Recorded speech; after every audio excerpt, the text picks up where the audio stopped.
အားလုံးပဲမင်္ဂလာညချမ်းလေးပါကျွန်တော်ရဲ့ Maskeri Channel လေးကနေကြိုဆိုလိုက်ပါတယ်ကျွန်တော်ဒီနေ့ညတင်ဆက်ပေးခြင်းတဲ့ဇာတ်လမ်းလေးကတော့အသက်15နှစ်အရွယ်မောင်ဒီဟဆိုတဲ့ကောင်လေးတစ်ယောက်ရဲ့နေမျိုးလေးမှာဖြစ်ပျက်ခဲ့တဲ့ဖြစ်ရမှန်ဇာတ်လမ်းလေးတစ်ပုဒ်ပဲဖြစ်ပါတယ်မောင်ဒီဟာလေးဟာအလွန်ချမ်းသာတဲ့မိသားစုရဲ့အတူတူသောသားဖြစ်ပြီးသူမိဘတွေကသူ့ကိုမကြောက်မကြမတောင်းမတနဲ့လိုချင်လာမှန်သမျှကိုဖြည့်ဆည်းပေးခဲ့တယ်တို့ရဲ့မျက်နှာဖုံးနေဆိုလည်းမမားပါဘူးဒီလိုနဲ့သူတို့မိသားစုလေးဟာအေးချမ်းချမ်းနဲ့ပျော်ပျော်ရွှင်ရွှင်နေထိုင်ခဲ့ကြပါတယ်။ဒါပေမဲ့ညတညမှာတော့သူ့ဘဝတစ်ခုလုံးကိုပြောင်းလဲစေခဲ့တဲ့အဖြစ်အပျက်ကြီးတစ်ခုဖြစ်ပျက်ခဲ့ပါတယ်။အဲဒီညကမောင်ဒီဟာလေးနဲ့သူ့မိဘတွေဟာတကယ်ချင်းဖြစ်သူဝင်းနေဘက်ကိုတွားပြီးအပြန်မိုးကလည်းတော်ချုံနေတော့အဖေဖြစ်သူကကားကိုပုံမှန်ထပ်ပို့ပြီးမြန်မြန်မောင်းလာခဲ့ပါတယ်။ပုံဝင်းညင်ကလည်းပုံမှန်ထပ်ကိုပို့ပြီးတိတ်ဆိတ်နေခဲ့ပါတယ်။တောအုပ်လေးတစ်ခုကိုဖြောင်းမောင်းနေချိန်မှာတော့ဦးဆန်းနဲ့မျိုးသမီးတစ်ယောက်ဟာသူတို့ကားရှိကနေပေါ်လာခဲ့ပါတယ်။ဒီကရဲ့အဖေကလည်းချိန်ပြင်းပြင်းနဲ့မောင်းနေတဲ့ကားကိုမထိန်းနိုင်တော့ပဲအမျိုးသမီးကိုအချိန်ပြင်းပြင်းနဲ့ဝင်တိုက်လိုက်ပါတယ်။ကားပေါ်မှောက်သွားပြီးအဲ့ဒီအမျိုးသမီးရောမောင်ဒီဟာလေးရဲ့မိဘနှစ်ပါးလုံးရောတေဆုံးသွားခဲ့ပါတယ်။မိဘနှစ်ပါးလုံးတေဆုံးပြီးနောက်မောင်ဒီဟာလေးဟာတယောက်တည်းထိကျန်ပြီးကြံရခဲ့ပါတယ်။သူ့မှာလည်းဆွေမျိုးဆိုလို့တခြားမျိုးကဒေါ်ဖြစ်သူဒေါ်ငင်းနဲ့ဦးလေးဖြစ်သူဦးကျော်တို့ပဲရှိပါတော့တယ်။ဒေါ်ငင်းနဲ့ဦးကျော်တို့လည်းတရင်ကြချင်းရောက်လာခဲ့ကြပါတယ်။သူတို့မှာသားသမီးလည်းမရှိတာကြောင့်မောင်ဒီဟာလေးကိုမွေးစားဖို့သူတို့နေထိုင်ရာမျိုးလေးစီခေါ်သွားခဲ့ပါတယ်။ဒေါ်ငင်းနဲ့ဦးကျော်တို့ကတော်တော်လေးကိုဆင်းရဲကြပါတယ်။အလွန်တိတ်ဆိတ်တဲ့နေရာလေးမှာရှိတဲ့အိုဟောင်းနေတဲ့အိမ်လေးမှာနေထိုင်ကြပါတယ်။မောင်ဒီဟာလေးအိမ်ကိုရောက်သွားတဲ့အခါမှာတော့အိမ်ကြီးချင်းလို့အိမ်မှမရှိခဲ့ပါဘူး။ဘေးပတ်လည်းမှလည်းတောအုပ်တွေပဲရှိနေခဲ့ပါတယ်။မောင်ဒီဟာလေးကဟာတယောက်တည်းထီးကျန်နေပြီးဒေါ်နဲ့ဦးလေးတို့ကမိဘရင်းနေတဲ့ဘွယ်မောင်ဒီဟာလေးကိုအလွန်ယူဆိုင်ပြီးခဲ့ကြပါတယ်ဒီလိုနဲ့လာငင်းငယ်ကြလာတော့မောင်ဒီဟာလေးဟာတဖြည်းဖြည်းပုံမှန်ဖြစ်လာပါပြီပြုံးပြုံးနေနေပေမဲ့သူ့မိဘတွေကိုတော့လေးရနေတော့မှာပဲညတညမှာမောင်ဒီဟာလေးဟာအိမ်နေရာကနေလန်နိုးခဲ့ပါတယ်တုံးလုံးချောက်ထားတဲ့မျက်နှာနဲ့မိန်းမတယောက်ကိုဘဲမောက်ကနေတူမြင်လိုက်ပါတယ်ချက်ချင်းမဲ့ဆောင်နဲ့ကာလိုက်ပြီးကြောကြောနဲ့နောက်တစ်ခါပြန်ကြည့်လိုက်တော့မရှိတော့ပါဘူးချွေးသေးတွေပါပြန်လာပြီးဆက်အိမ်လို့မရခဲ့ပါဘူးအဲ့လိုနဲ့အိမ်ရကနေထားပြီးဗရင်မောက်ကနေအပြင်ကိုကြည့်နေရင်မိုးလင်းခဲ့ပါတယ်နောက်နေ့မနက်မှာသူ့တော်နဲ့ဦးလေးတို့ကိုညကတူမြင်ခဲ့တာတွေကိုပြောပြရမှာမယုံခဲ့ကြပါဘူးသူတို့ဟာဒီအိမ်မှာနေတာနှစ်တည်းအတော်ကြာပြီးဘာမှထူးဆန်းတာတွေမရှိပါဘူးသူတို့နဲ့အတူဒီနေရာလေးမှာနေရတာလုံခြုံပါတယ်အိမ်မှာစိုးရိမ်မှတ်တာဖြစ်မှာပါသားရဲ့လို့အတော်ဖြစ်သူတော်ချင်းကပြောလိုက်ပါတယ်အဲ့လိုနဲ့နောက်တစ်ညမှာလည်းသူအိပ်ပျော်ကန်ပြီးသူ့အခန်းထဲမှာလူတစ်ယောက်လမ်းလျှောက်နေတဲ့အတန်ကိုကြားလိုက်ပါတယ်။မောင်ဒီယာလေးဟာအတန်ကြားတဲ့နေရာကိုလိုက်ရှာနေခဲ့ပါတယ်။အခန်းကအရမ်းမောင်နေတော့တေချာကိုလိုက်ရှာနေခဲ့ရပါတယ်။ရှာနေရင်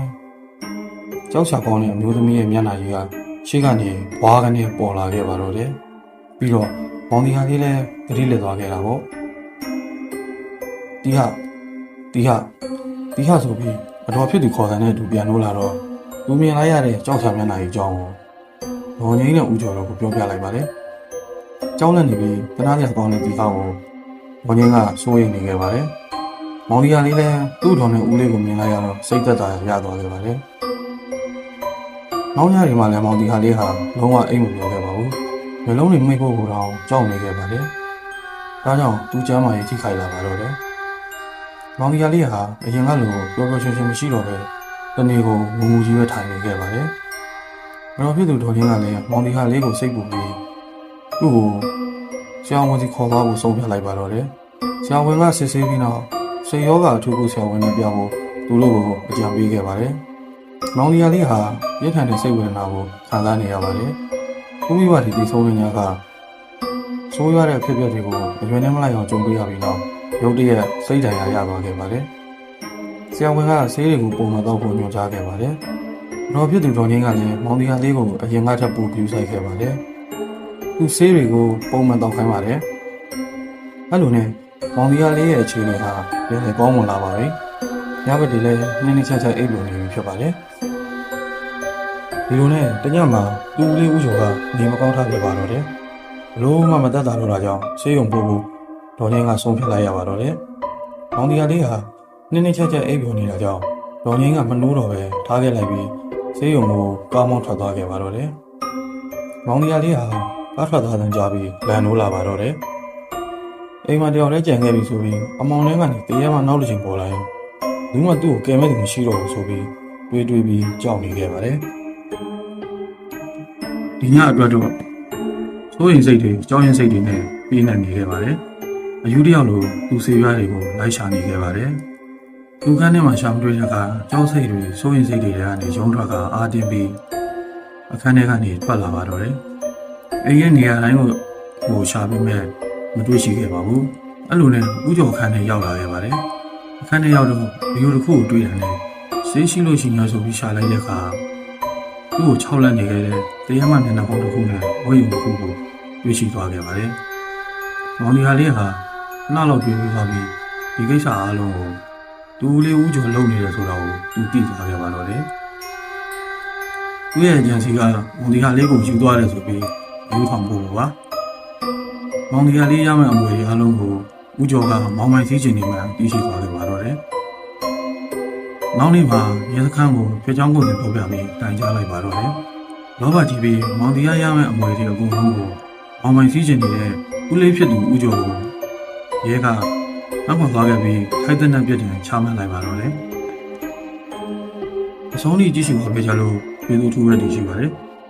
ဒါလည်းမို့သဘောကျတဲ့ကြိုင်းနဲ့တက်တယ်ဆိုရင်ကျွန်တော်ရဲ့ channel လေးကို subscribe လုပ်ဖို့တောင်းဆိုပါရစေ။နောက်ထပ်စိတ်ဝင်စားစရာကောင်းတဲ့ဗီဒီယိုလေးတွေမလို့သွားအောင်ဘေးကခေါင်းလုံးလေးကိုနှိပ်ခဲ့ပါဦးခင်ဗျာ။